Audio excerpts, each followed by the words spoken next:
Hey guys, how's it going? It's Al. Every single Friday, I take a look at the DraftKings slate for NFL DFS. It's week 8. I'm going to bring in my chat here from Twitch. Every one of our shows is recorded live during the week on twitch.tv. There's a link down below. Why don't you come over to Twitch, drop a follow on the channel, come say hi. It's much easier for me to get to know you there than in the replies here on YouTube. I do appreciate you guys coming back day after day to watch videos. Not everybody can be there while I'm live. I totally understand that. And that's why we create this YouTube content for you guys to watch on demand throughout the week, every week of NFL season. If you're new to the channel, subscribe, ring the notifications bell. We try to get 10% of our total views turning into likes. This video should get about 20,000 views. Let's try to get over 2,000 likes on the video. It costs you absolutely nothing. All you got to do is click that button. Appreciate you guys being here. Why don't we just bring in the chat and ask them questions? Because here's the thing. This is a very weird slate. And it's going to be a very weird slate. And it wouldn't be with the exception of the fact that there is a lot of weather issues. Now, I am firmly on the team of I am not a weatherman, but Kevin Roth is. And I try not to make extreme weather decisions. I gotta try not to knee jerk in one direction or the other. And the thing that I'm most concerned with when it comes to weather is high winds, because that can affect games in a lot of different ways. Keep scoring down. They can't throw the ball as efficiently. They definitely can't attack down the field. It allows safeties, because of the lack of a threat of a pass going further than 10 air yards. It brings safeties and linebackers closer to the line of scrimmage. Play action doesn't work as well. Quarterbacks are way less efficient because they're inaccurate. That affects running backs as well because of the loaded box situations versus running against 6 and 7 man boxes. You're running against 8 and 9 man boxes at a much higher frequency. Though running backs do tend to get a lot more volume, and that volume can override the less efficiency just because they may get 25 carries as opposed to 18 carries, or 30 carries as opposed to 18 carries. But to me, it just infuses a lot more doubt into the slate, a lot more unknown into the slate. And daily fantasy is already a game where we're playing with partial information. There's already a lot of unknown stuff on every slate that we go into. And this just infuses more. So let's go over the weather games early, just so that we can kind of knock that out. Tennessee against Cincinnati, winds should be around and likely a bit over 15 miles an hour sustained with gusts up to 25. So that's less than ideal, but like it's probably not going to kill the passing games in that game. Patriots at Buffalo, ugly day for football, windy, 20 miles an hour sustained, wet, scattered showers, chilly weather in the 40s. So it's not like we were really depending on the passing games there. Some value did open up for New England with Edelman being out. So now there's should be theoretically more volume towards Bird and Harry in that situation. The Raiders and Cleveland, chance for rain and 25 mile an hour sustained winds. That's bad. Gusts up to 40 miles an hour. That's also bad. So maybe we can knock down the downfield threats on both Cleveland and the Raiders. And same thing goes for Minnesota and Green Bay. Another one where there's 25 miles an hour, sustained winds, gusts up to 40 miles an hour, and it's going to be cold with temperatures in the 30. We weren't really going to attack with the Saints in Chicago through the air, but it's the same situation there. 25 mile an hour sustained winds, gusts up to around 40. It's just ugly pretty much all around. So, like I said, I don't let weather dominate my decision making on a weekend. I don't try to stay away from knee-jerk reactions. The totals on those games have and are coming way, way down. We can go look over at Fantasy Labs real quick on their Vegas page. This is a free page. You go to NFL, you click down here to Vegas, and you can see that. Patriots and Bills opened at 46. It has gone down 5 points. It is now a 41 total. The Raiders and Cleveland, God, my earpiece is giving me a lot of trouble today. It's gone down 5 points from open, from 55.5 down to 50.5. Green Bay down 4.5 points from 55.5 to 51. That means that the Green Bay Packers total has gone from 31 expected points to 28 expected points. Minnesota from 24 to 22.5. Ravens and the Steelers down 3, 55 to 52. Bengals and Titans down 3 points. Jets, Chiefs unaffected. This game down 1, that's normal movement. This is normal movement. This game down 2, I mean, how much further can it go down? These team totals were not all very high to begin with.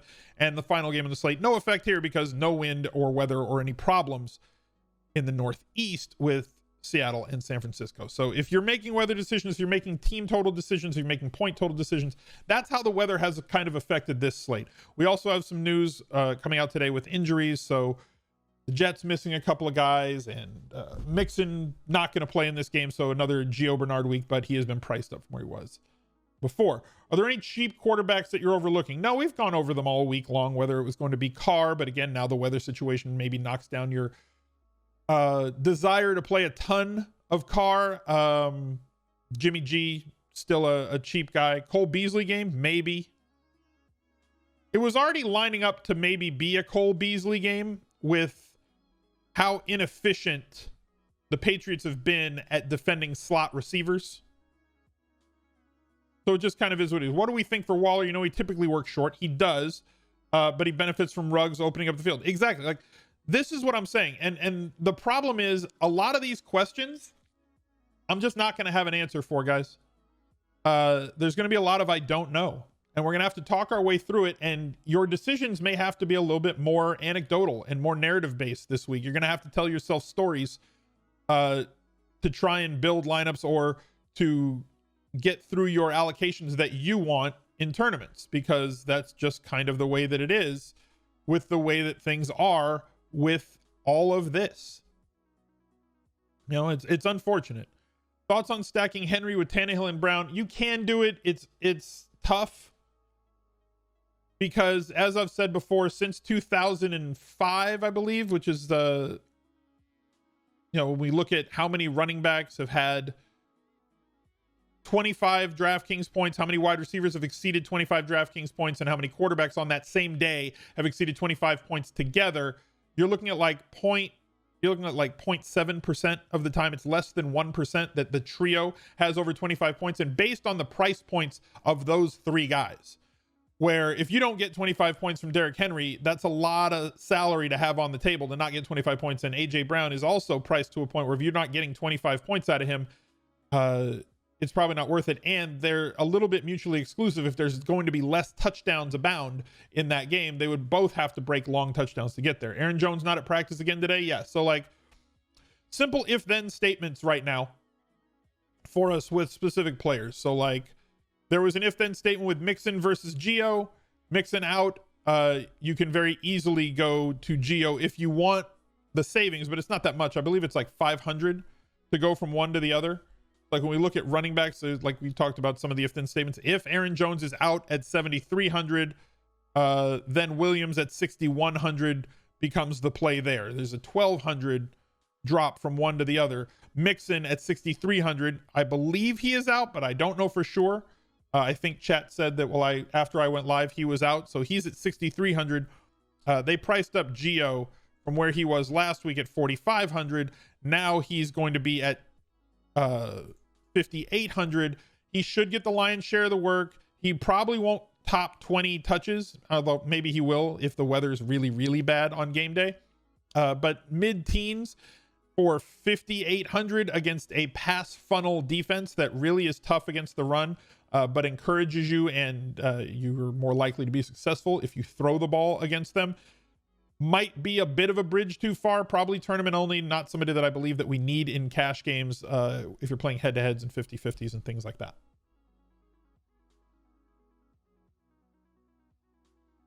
How would I rank the backfields in the win games? I don't know. I'm still at 30,000 feet.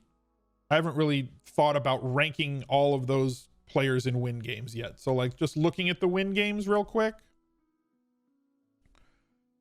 So like Tennessee, Cincinnati. Yeah. If it's really, really windy and they can't pass, then Derrick Henry becomes a really solid play. Also Cincinnati, one of the 10 worst teams in the league in terms of defending yards after the catch.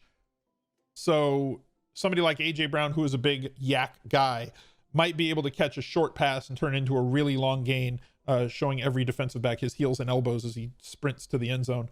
Raiders versus Cleveland, same sort of situation. If you're going to, if they can't throw it, either team, then obviously Jacobs and Hunt should get a ton of carries. But how efficient are they going to be if the opposing defense knows that you can't throw it? They're going to come really close to the line of scrimmage, and you're going to be running against 8 and 9 man boxes all day.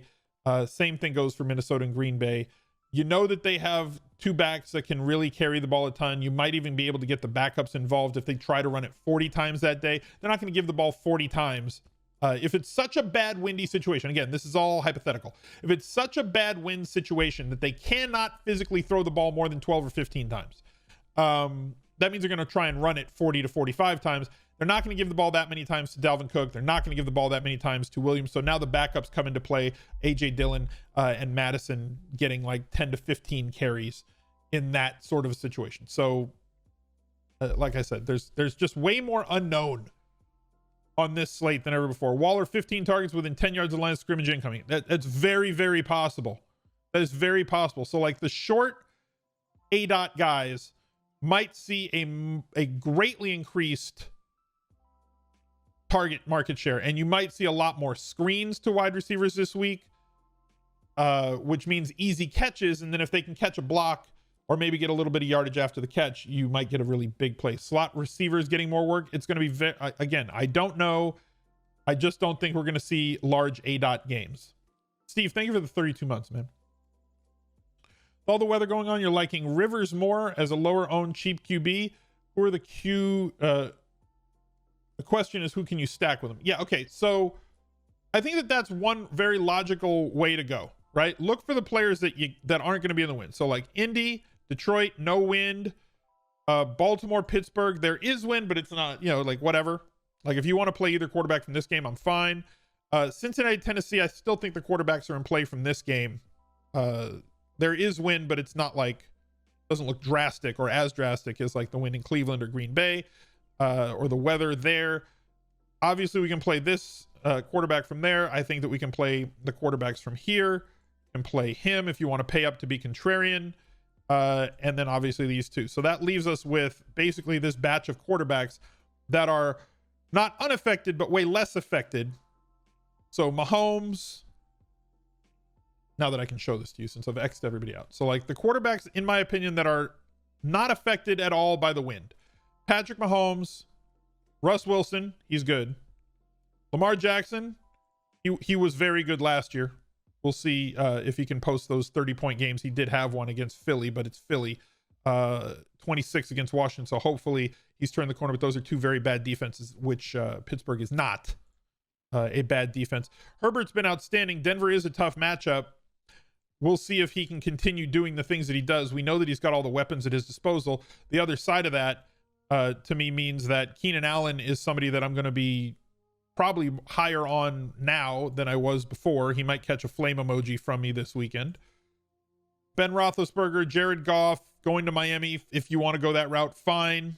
Matthew Stafford against Indy, fine. Phillip Rivers against Detroit, fine. But like, who are you going to stack him with? Maybe Burton, maybe one of the backup wide receivers that are, not going to catch a lot of percentage this weekend. Tags, if you want to go with him at 56. Garoppolo, I think, is going to be a lot more palatable going into this weekend with all the weather than he was before. I was expecting to be about 5-7, 5 to 8%. And now he might be closer to 10 or 12. Ownership, not something that I really bother myself with that much at quarterback, but it will lead to his pass catchers catching a lot more percentage than they were going to before. So like, expect a bump in every one of these quarterbacks pass catchers. Essentially, I guess what I'm trying to say. How can you trust Jimmy G? I don't need to trust him. I care about upside to win tournaments.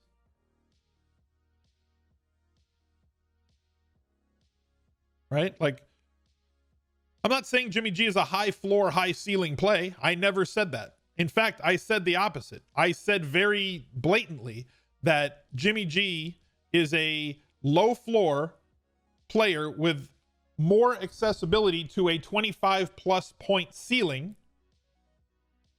in week 8 and with less toys to play with in the passing game. So now we have a better idea of who we should be stacking him with due to the injuries that are out there.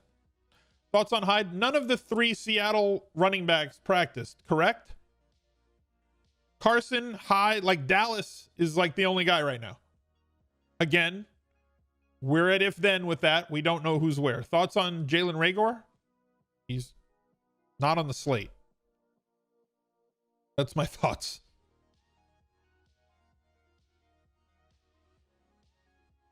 Best low price cash quarterback with weather consideration. Am I shifting away from Burrow and Carr? For cash, I'm probably not shifting away from Carr just yet. I do think that there's going to be enough value on the slate for you to pay up a little bit if you want to. I still think Burrow's too cheap. I think Garoppolo can be that guy, but there's more risk for him. If you want safer in cash, you're going to have to pay up now. If you're looking for a safe QB in cash, you almost have to pay up at this point. So like above 6,400.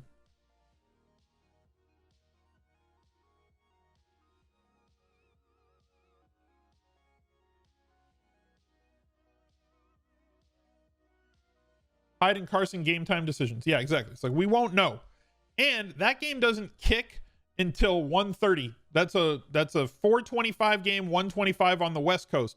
So that means that we may not know that until 90 minutes before, and you may have to set up your if-then statements to be able to be late swap decisions instead of,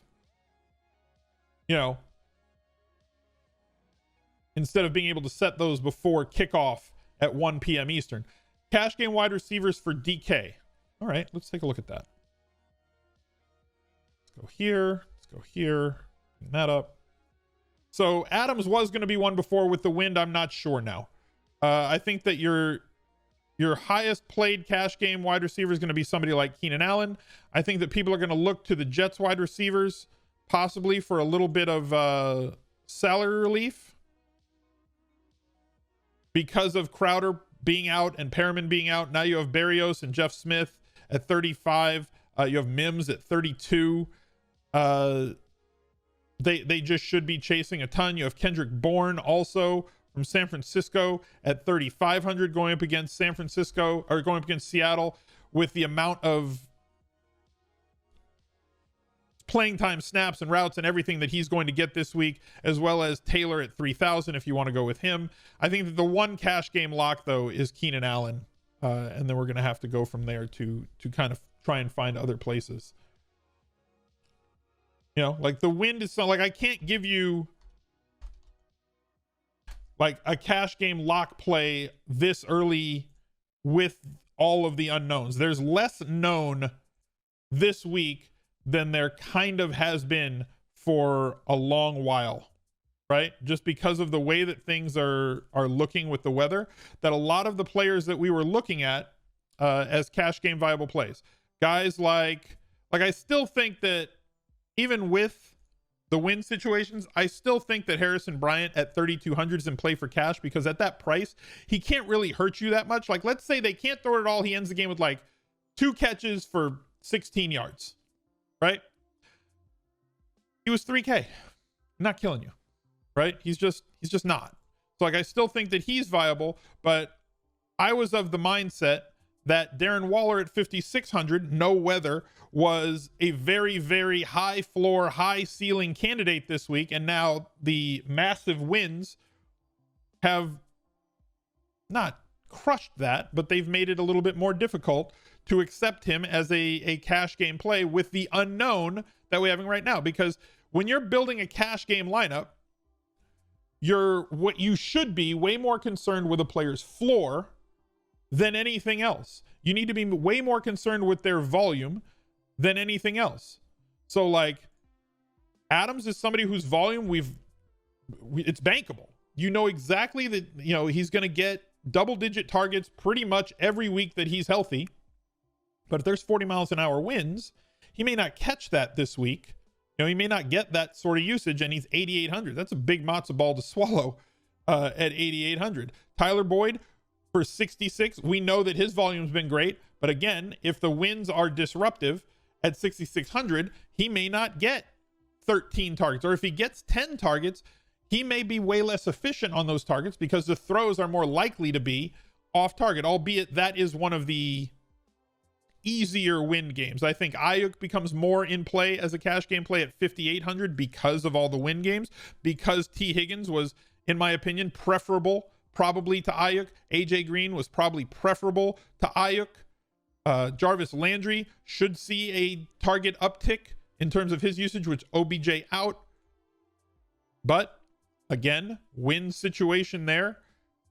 And we have injury issues with Deontay, where if he's healthy, then I might look his way because of all the other win situations at 5,500, because when he's been healthy, his usage has been outstanding in the passing game, just in terms of target volume.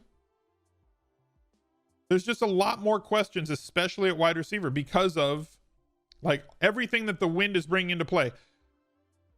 You may end up in this range here. You may end up on Cooper Kupp in your cash games this week. You may end up on Bob Woods in your cash games this week, just because all this other stuff isn't there. Or the other route that I think people are going to go, very honestly, is because there's so much unknown at wide receiver because of the wind, you may end up with more lineups like this, like just looking for volume at running back, paying up for quarterbacks in better weather situations, and having to punt 2 wide receiver spots by the time Sunday morning gets here.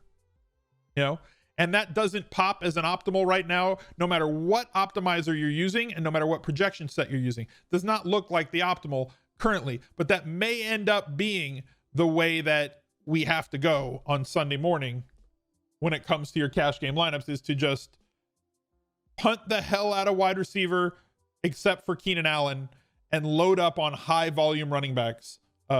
Any volume or any interest in Dobbins and Edwards if Ingram's out? Yeah, look, anytime that you get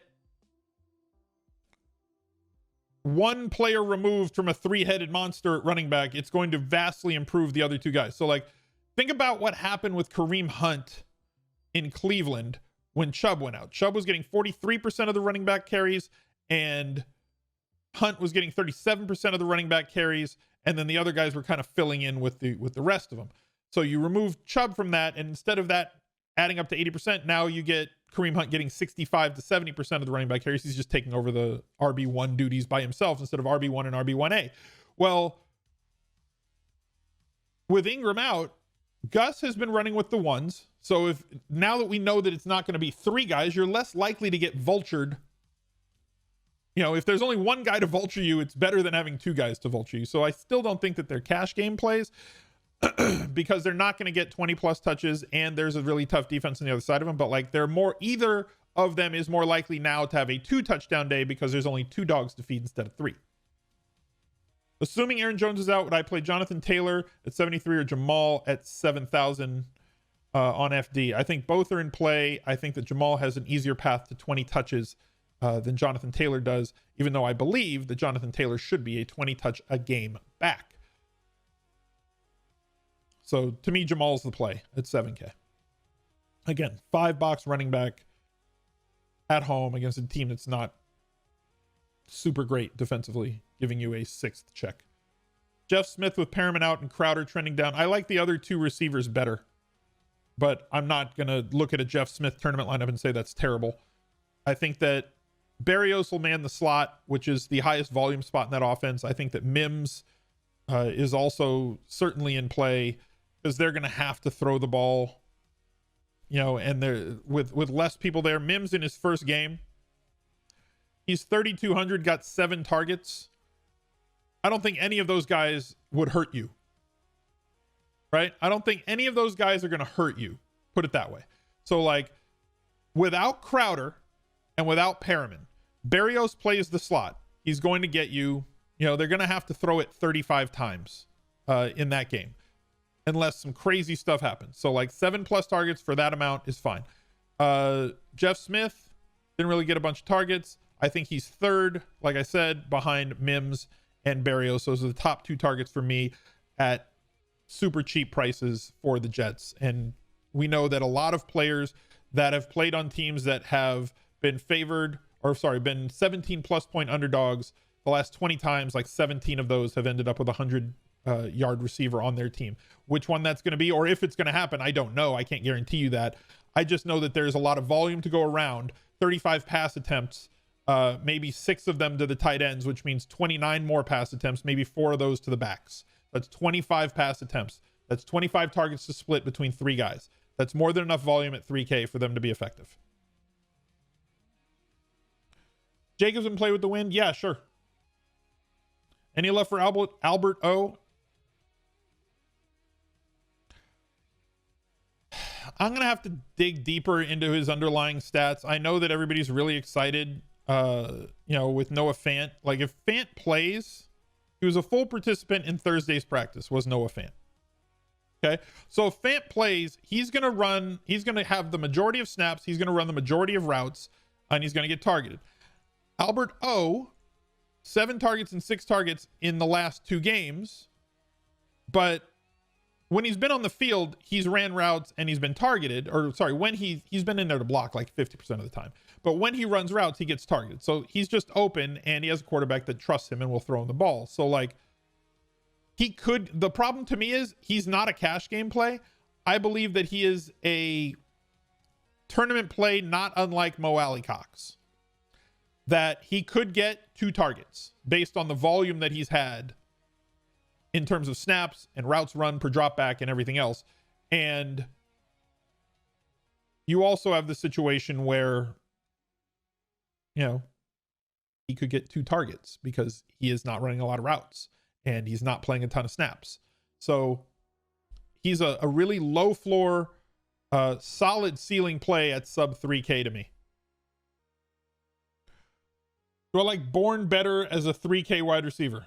Or 3,500? Yeah, I think Bourne should be prioritized over the Jets guys. Think it's a Chris Herndon type week? I wish it was. I really like Chris Herndon. I hate Gase's offense.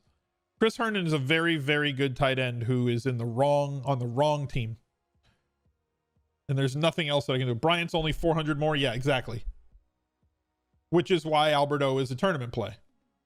And he's not going to be tough to leverage the field on. I haven't looked at any projections yet in terms of like percent played, but I can't assume that he's going to catch a large percentage, right? Like I'm looking right now at Fantasy Labs and they have him at like 2 to 4. So if you want to have 10% of Alberto, if you're min-maxing, in the low stakes mini-max tournaments, and you have like 10 or 15% Alberto because you want to roll the dice and take the guy that's not going to be 20% like Harrison should be, like Bryant should be, and you're like, well, I want the lower owned guy and I'm gonna leverage the field with him. Just understand that you could get like 1.6 points or you could get 16 fantasy points. There's a much bigger gap in his floor to ceiling than there is with some of these other guys at tight end. Paying up for Kittle in cash viable. It's tough on DraftKings because the pricing is tighter. So like on FD, I think that if you're playing cash there, I definitely think it's viable. It's just tougher to get to him. It's much tougher to get to him on DK this week. I talk a little bit about Gaskin. He's underpriced. Still on him in cash and tournaments? Yeah. He's underpriced. He's priced wrong. He's priced wrong for this slate. I don't think there's 2 ways about that. Right? We talked about this yesterday where he is the 25th priced Myles Gaskin. Look at through all these guys that are priced above him. He is the 25th priced quarterback. Go look at whatever projection set that you're using. Look at whatever projection set you're using. I bet you he's in the top 10 this week in terms of median projection for Myles Gaskin. So he's priced as the 25th guy, but he projects as a top 10 back. Guys that I'm looking at very quickly that project around his scoring level. Let me check. He is projected to score basically the guys that are 2 above him are Josh Jacobs, who's 6,200, and James Conner, who is 6,400. 2 below him, Clyde Edwards-Helaire, 6,500, David Montgomery, 5,900. He's just priced wrong. I've said that he should be about a $6,100 back, and then you'd kind of have to think about it, right? At $5,200, he's just too cheap. He can get to his salary expectation, and basically has gotten there 3 of the last 4 weeks, 4 of the last 5 weeks, right? He missed against Seattle. For the last 5 weeks, he's basically paid off this salary right here, with or without a touchdown. He's only had 1 touchdown over that span. He's doing it on volume. So like, he should be priced where his salary expectation is like 18 and a half points, but he's priced where his salary expectation is 15 points, and he's averaging 14.2. If he wanders into the end zone against the Rams, you win. You win versus this salary. So considering that he's gotten, what's this, 7.5, 8.4, 5.2, 7.9. That's how many passing game points he's gotten each of the last 4 weeks. He scored 1 touchdown over the last 4 weeks, right? He is essentially too cheap for the volume that he's got versus the price that he's at. Why isn't Best Buys up on ESPN? It is totally up on ESPN. It's been up since yesterday morning, and I can prove it to you.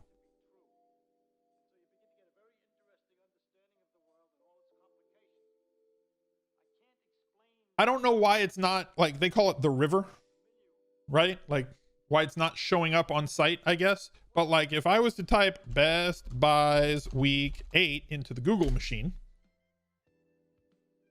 it's the first thing. There it is. There's the article. Look. It's my name.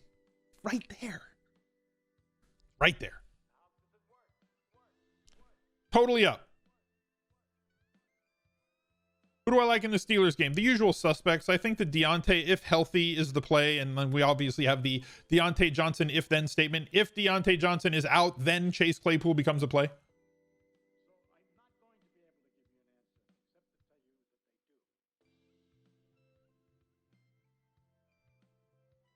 I think you guys know I'm always on Lamar for tournaments. Lamar Jackson is the one player at quarter, or one of the players, I suppose now, who can completely blow up a slate at quarterback. Right? He's one guy. Apparently it's not showing up when you search on site. I'll send them an email after I get off the stream today. I'll send the head editor and say, hey, the people are telling me that they're searching for Best Buys and it's not showing up when they search on site. They have to go through Google and then they'll fix it. Lamar should run a bit more with Steelers blitzing so much. Johnson not carrying any tags today. Good. And like, I don't think people are going to play him all that much. At least he does not project that people are going to be playing him all that much. And it's not a bad win situation. Yes, I know that Baltimore is a tough defense, but like, if you're telling me that less than 10% of the field is going to be playing a healthy, I have to preface it with a healthy Deontay Johnson, then he might be a massive tournament leverage point with 10, 13, and 15 targets in 3 games that he's been totally healthy for. Aaron Jones officially not practicing. Yeah, we kind of figured. They've been saying all week that he was probably going to sit. Will Humphrey shadow? Don't know. McKinnon battling tired legs. Yeah, same big vibes. Yeah, that it me every day. They rested him last week. So like in San Francisco at running back then, it's a mash unit. Mostert, out. IR. Wilson Jr., out. IR. McKinnon, tired legs. Coleman, IR. They designated him to return. We'll see. Don't know if he's going to play. If he doesn't play, we get to roster JaMychal Hasty's hair. I'm on board with this decision. He's looked real flashy.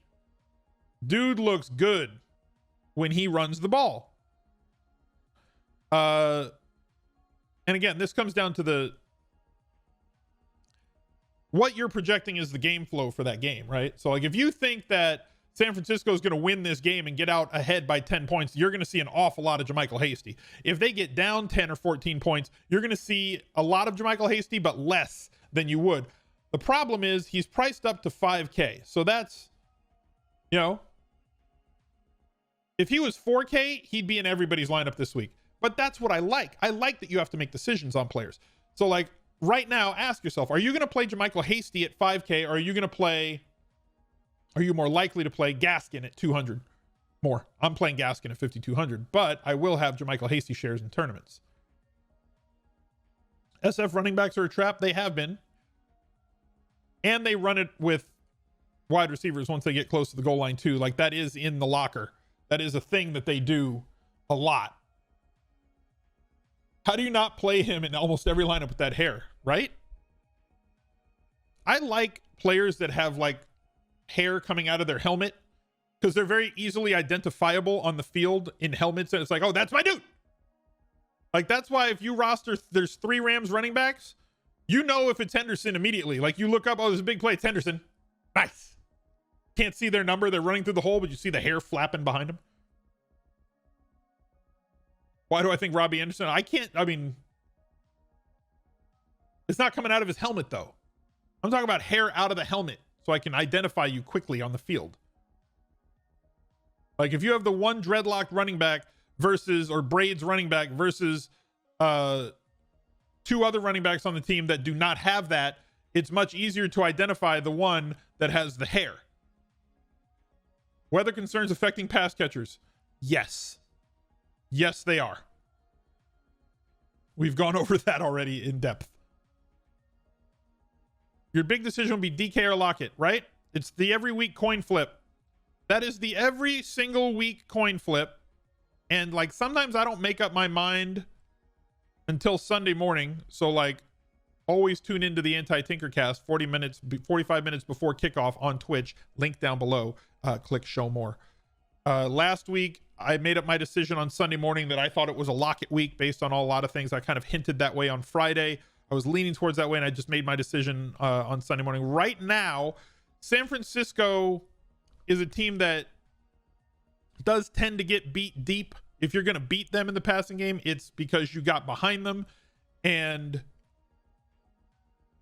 this is the guy that gets deep.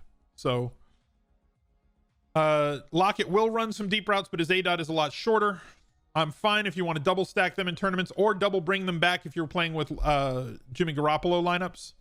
I'm probably not going to stack both in a lineup with neither Wilson or Garoppolo in tournaments, but they're both more than fine on their own. Metcalf, in my opinion, is at the point where he's completely matchup proof. In terms of like, I don't think a cornerback can shut him down. Clearly, people are going to say, well, you know, Peterson, he was being guarded by Peterson and he didn't do anything. Yeah, because like if you're abusing them with Lockett and they can't stop that, just keep going to Lockett. It's not that he got shut down. It's that they didn't even come close to stopping Lockett, and Lockett beat Peterson on 2 plays that were very well guarded. One was a one-handed catch. The other was in the end zone where he just barely beat Peterson, perfectly thrown balls. So right now on Friday, I'm leaning Metcalf, but it's a coin flip. It's like a weighted coin flip. Maybe it's 55-45 for me, Metcalf over Lockett on Friday afternoon. Am I more inclined to bring back with Mahomes now that volume opened up for the Jets? Yes. So like anytime that we get a condensed target tree, right? Like before there were possibly 4 or 5 guys and they were super expensive. Now it's a punt play to bring back with, where as opposed to going with skinny Mahomes stacks where it's like Mahomes 1 pass catcher, no bring back, Mahomes with a bring back play, whether to me it's going to be Berrios or Mims where I'm sitting right now. If you want to go with Smith, go ahead with Smith. Like I'm not trying to fight you on it. Just they're all cheap. And if the one you pick finds his way into the end zone one time, it's pretty much assured to be a double-digit game. And here comes somebody in the replies.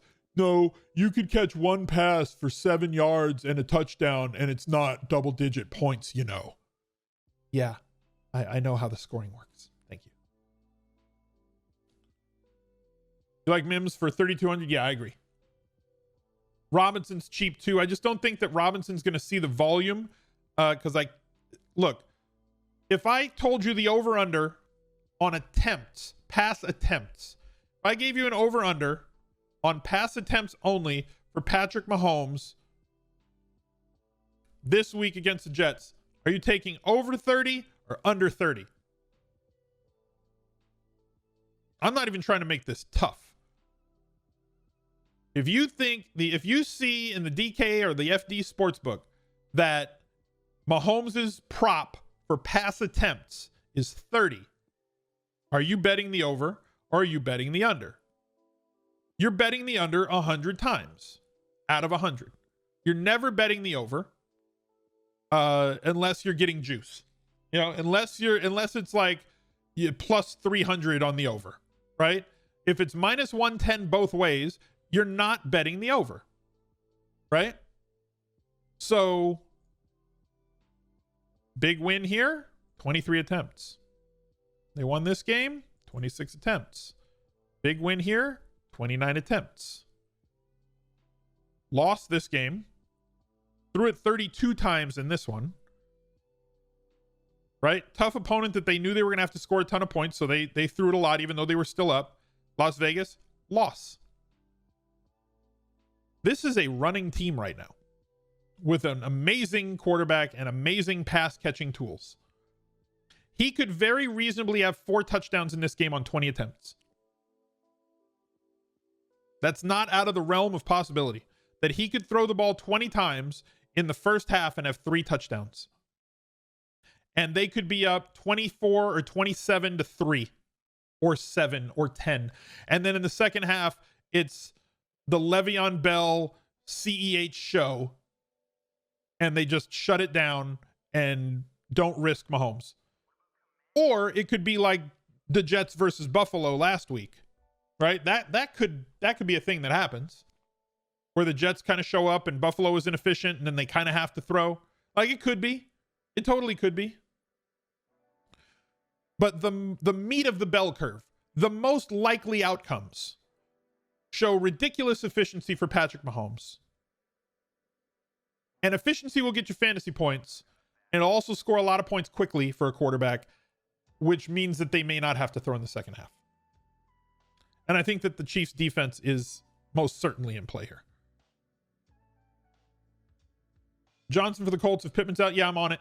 I'm with you on that. He's super cheap. There's a lot of cheap options at wide receiver this week. There's a lot of cheap options at wide receiver this week that there normally are not, right? Marcus Johnson, 3K. Kendrick Bourne, 3,500. Denzel Mims, 3,200. I've got my list over here. Josh Reynolds is 3,100 for the Rams. Mooney's 3,500, but in a win game. Like the Berrios as well. There's a lot of receivers that should see 5, 6 or more targets that are below, that are 3,500 and less. Saints wide receivers, I don't know that we need to do that considering the tough matchup with the Bears plus the possibility of 25 to 40 mile an hour winds. I think there are plenty, Robinson as well on the Chiefs. There's plenty of guys that are cheap, and we normally don't get this many. And like when I say Reynolds on the Rams, who's 3,100, I don't think that Reynolds is going to get, like, because I do need to talk about him. People, oh, you said Reynolds is a good value play, and Reynolds has only got 5 targets. I think that's what he normally gets. I think this is an outlier. I think he scored touchdowns in 2 straight weeks, which is making people overvalue him, right? Like, oh, look, yeah, he's their new guy. Look, 15, 12 and a half. Yeah, but like 6, that brings us down to 6.5 points. 6, this brings us down to 9.2 points.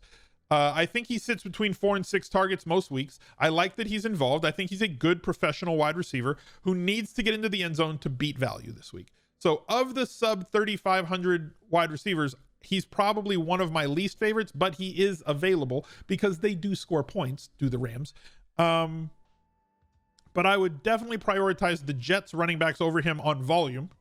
Kendrick Bourne on volume, matchup, touchdown expectation. But I think Reynolds is in play, but I'd put him like 5th or 6th on the list. There's a lot of sub 4K wide receivers that are in play this week. A lot of them. What is the value we are looking at for every player again? Is it at least 3x? It moves for me. Like, it's not fixed. So, like, it's very easy to look at DraftKings and just say, okay, look. On DraftKings, your target in cash games is to score 150 points. Right? And you have 50,000 in salary. So, for every 1,000 you spend, if you get 3 points per 1,000, then you'll score 150 points. And yes, that's true. But, like, are you telling me that you need to get just 9 points out of it? Like, 9 points is good from a defense, but, like, can you predict that you're going to get 9 points from a defense? That's why I say you want floor and ceiling, right? So somebody like Keenan Allen, I think he gives us the most likely output, right? Like, we need, if we get 3x his salary, that gives us 18.6 points. He's averaging 18.2 points on the season, so that's pretty good. And we also have a game in there where he had 10.9 where he left with injury, and another game where Tyrod Taylor was the quarterback. But if you look at just the games where he was healthy the entire time and had Herbert at quarterback, so that's X's out week 5, he's averaging way more than 18 fantasy points per game. But we realize that he's got a floor somewhere in the 15 to 18 range and a ceiling that goes all the way up to 32 if he can wander into the end zone, right? So I'm not just concerned with floor, but I'm concerned with access to ceiling because, 5x is better than 3x. So I want a floor with volume that can get us to 3x. So, like, guys like Keenan Allen can get us there. Guys like Gaskin on volume alone can get us to 3x, but they also have access to 4 and 5 and 6x their salary price points if they can access a ceiling game. So you want floor plus ceiling, as many floor plus ceiling opportunities as you can get to try and get you to that 150 points with the hopefulness of getting 190 to 200 out of a cash game lineup, which really usually means that you sweep the board, and those are the best cash game weeks. Last week you needed 4x in cash? Right, because when chalk attacks. Last week was a chalk attacks week. Is Dalvin Cook good enough running back to beat an overstacked box? I mean, no running back is good enough to beat a stacked box consistently. I don't have the time right now to like for this show to like ping Herms and say, can you give me the stats on running backs versus 6, 7, 8, and 9-man boxes? But like, he's done that work and get you guys an answer reliably and quickly. But like, your expectation on a yards before contact and a yards per attempt and a expected fantasy points per attempt goes down with each other person that's in the box.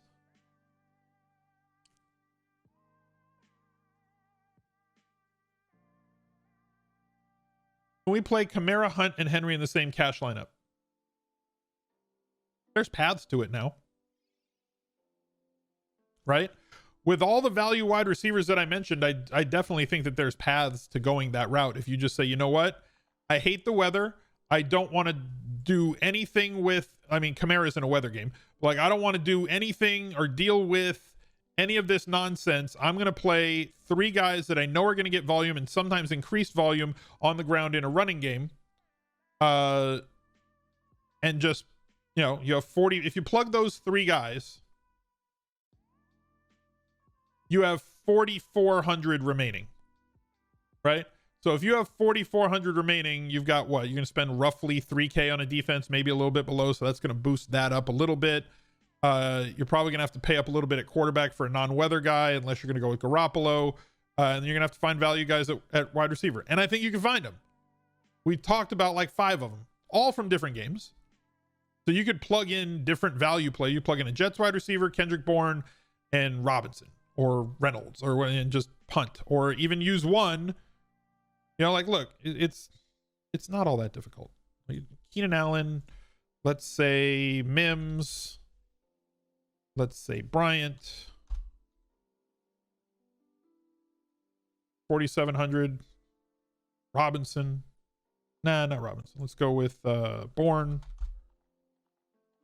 There, you have 5,400. You have 10-8 with a defense. So you could play like a superstar quarterback with like a sub 3K defense with that lineup. Like, sure. Just understand that you're bringing a lot of variance into your wide receivers. But if any one of those wide receivers scores a touchdown, you're going to crush souls. Assuming that the running backs get 20 to 25 touches each, which they might. I don't think that Kamara might. I think if you think that game's going to run a ton, if you think that game is going to run a whole lot, right? New Orleans and Chicago, and you think that New Orleans is going to run away with it because you like their defense,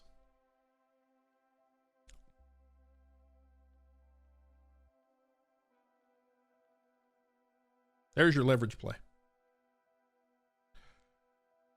If you want a tournament leverage play, if that game has 25 to 40 mile an hour winds and you're going to tell the story that they can't throw the ball and you know that they're never going to give Kamara 20 carries,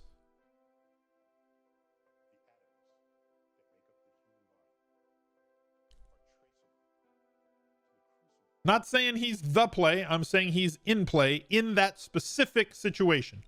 Before anybody jumps in the mentions on Monday or on Sunday night after the games are played and said, you said that Latavius Murray was the best play on the slate. Nope, I did not say that.